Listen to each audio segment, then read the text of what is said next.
Hey there, it's Vana from Vanaenlightens, and today we're talking about a topic that has been around for ages, but is still relevant today: narcissism. Narcissism is a personality disorder characterized by a grandiose sense of self-importance, a lack of empathy for others, and a need for constant admiration and attention. People who exhibit narcissistic traits are often preoccupied with their own achievements and abilities. They are usually critical of others and/or dismissive. So what does it mean to be a narcissist? Well, a narcissist is someone who exhibits these traits to an extreme degree. They may have an inflated sense of self-importance, be excessively entitled, lack empathy for others, and have a need for constant admiration and attention. While narcissism is not a new concept, it's still something that can have a major impact on our lives. Narcissists are difficult to deal with as they are manipulative, controlling, and even abusive. But it's important to remember that not all narcissists are the same, and not everyone who exhibits narcissistic traits is a full-blown narcissist. Some people may exhibit these traits due to insecurity or other underlying issues, and with therapy or counseling, they may be able to work through these issues and become more self-aware. In the Bible, there are several examples of narcissistic behavior. King Saul, for example, exhibited many of the traits associated with narcissism, such as jealousy, rage, and a desire for control. In 1 Samuel 18, we see Saul becoming increasingly paranoid and jealous of David's popularity, to the point where he tries to kill David multiple times.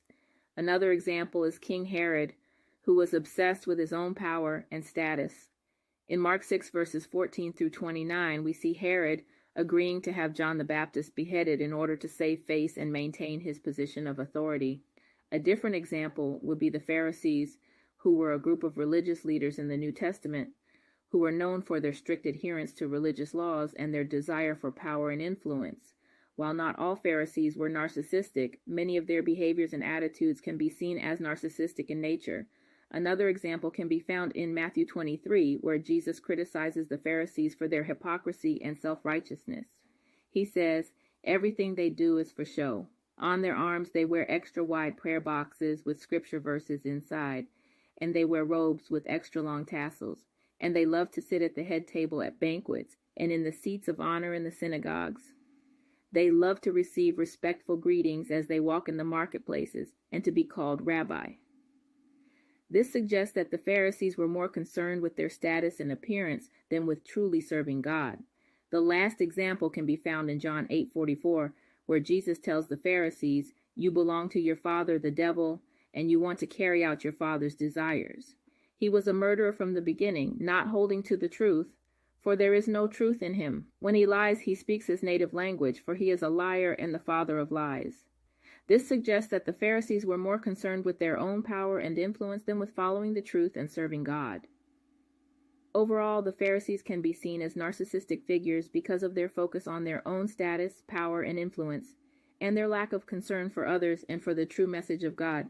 However, it's important to remember that not all Pharisees were like this, and that we should be careful not to make blanket judgments about any group of people based on the actions of a few. If you're dealing with a narcissistic person in your life, it's important to remember that you can't change them. However, you can set boundaries and take steps to protect yourself from their behavior. This might involve seeking out therapy or counseling for yourself, or reaching out to a support group for those dealing with narcissistic abuse. If you need a little extra guidance, inspiration, or motivation, be sure to check out my books listed on Amazon at the links below. I've also listed the links in the description for where to send prayer requests, book a session, visit my store, or to join the e-learning community. Thanks for watching, and don't forget to like, share, and subscribe to Vana Enlightens for more life-changing advice. See you next time.